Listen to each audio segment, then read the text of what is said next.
dalam kehidupannya ya tadi pola sikap, pola pikir, ada perasaan asa dengki atau apa berlaku buruk itu kan nggak lepas dari sistem yang ada sekarang ini.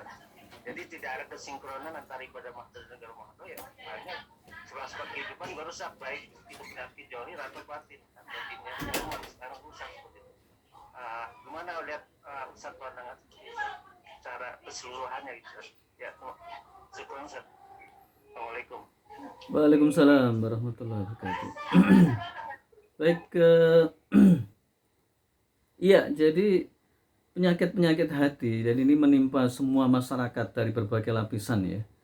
Jadi lapisan ini karena penyakit hati ini kan disebabkan faktor-faktor eksternal dan internal ya. Jadi eksternal ini perkara-perkara yang kita lihat, contohnya misalnya tayangan-tayangan televisi maupun HP maupun media-media yang lain itu mengajak kepada hubbud dunya. Ini contoh paling gampang ya. Hubbud dunya itu adalah cinta pada dunia. Jadi misalnya promosi yang paling gampang motor, promosi tas, promosi mobil, promosi macam-macam. Jadi orang itu diajak untuk hubbud dunya, cinta pada dunia, sehingga tanpa sadar itu menjadikan dia itu pikirannya adalah dunia ya. Betapa banyak kalau kita saksikan umat Islam ini sudah yang dipikirkan adalah dunia ya. Itu karena pengaruh sistem tadi ya. Nah, yang kedua adalah internal itu dalam diri kita. Diri kita ini ketika hati ini sudah diliputi dengan kecintaan duniawi, maka pada saat itu hati ini menyuruh kepada pemenuhan kesenangan tadi ya.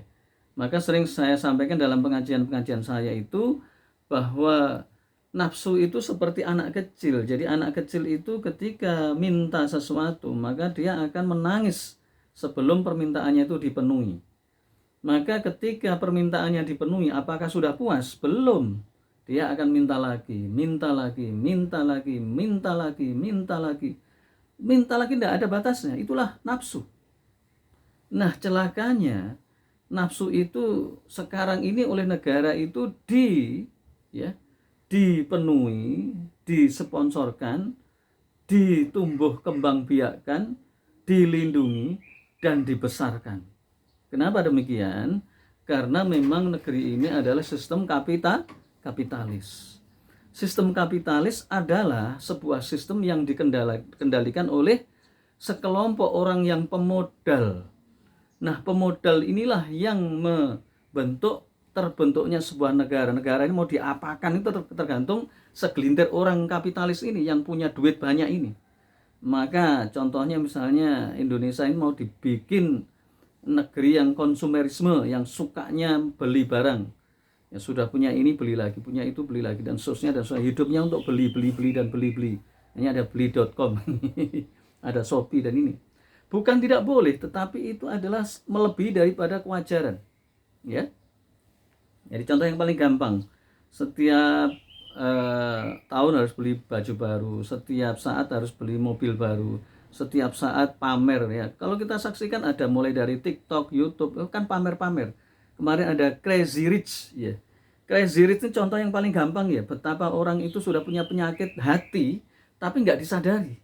Itu Crazy Rich itu yang salah ya. Crazy Rich yang salah itu kan nipu orang. Itu hartanya orang. Nah, ketika dia itu melakukan tipu daya tadi kan nggak diobati, akhirnya dia pamer. Saya sempat menyaksikan ya. Ini kebetulan saja waktu entah di TikTok ataupun di YouTube, dia buang-buang duit. Saya sampai bilang, ini duit beneran dah? Ternyata itu duit ngemplang, duit mencuri. Dan itu oleh sistem negara ini dikasih wahana, meskipun pada akhirnya itu dia ditangkap ya. Ditangkap itu karena nipu orang, tapi sejatinya itu negeri ini sudah ngasih wahana. Ibarat kata dibiarkan. Yang kaya makin kaya, yang miskin makin miskin. Akhirnya orang yang kaya banyak, selebritis kaya mendadak. Apalagi adanya YouTube ini ya. Ada ya, contoh paling gampang pamer ya. Ya, pamer ini kan dosa. Ini dosa pamer. Untuk apa dia pamer? Pamer jet pribadi, padahal itu bukan jetnya. Itu jet konten. Sampai akhirnya ada yang bilang ini, Ini para pemilik yang penjual mobil Ferrari, mobil Lamborghini, ya, Aventador itu siapa namanya? Anthony Salim atau siapa itu? Bongkar banyak artis yang menyewa mobil Ferrari, Lamborghini itu untuk konten. Jadi mereka nggak beli. Itu memberikan ranah penyakit hati. Ya. Makanya ini berat di zaman sekarang ini. Ini karena kita bicara sebuah negara, sistem ini nggak benar, sistem ini sakit. Kenapa? Karena yang mengendalikan sistem ini orang-orang sakit. Ya para pejabat kita tuh sakit semua itu. Malah sampai mengatakan agama itu nggak penting. Wah, ini sudah gila ini.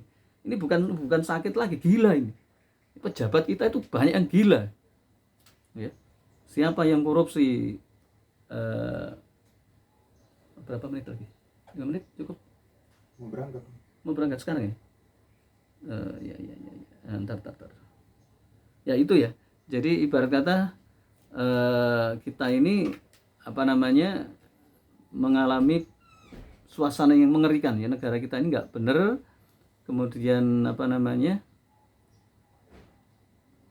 ya sosnya. Dan akhirnya kita mengalami penderitaan yang luar biasa. Jadi kita kembali kepada realnya bahwa sesungguhnya apa yang harus kita lakukan adalah kita istighfar, berdakwah terus-menerus karena menghadapi zaman yang begitu luar biasa. Karena sesungguhnya pejabat negeri ini adalah yang banyak yang gila dunia. Sistemnya juga gila. Sistem demokrasi ini meninggalkan warisan-warisan yang sangat mengerikan sekali ya. Dan pada akhirnya kita oleh Allah dikasih keutamaan seperti 60 sahabat. Jadi kalau kita bisa berbuat baik, maka pahalanya seperti 60 sahabat.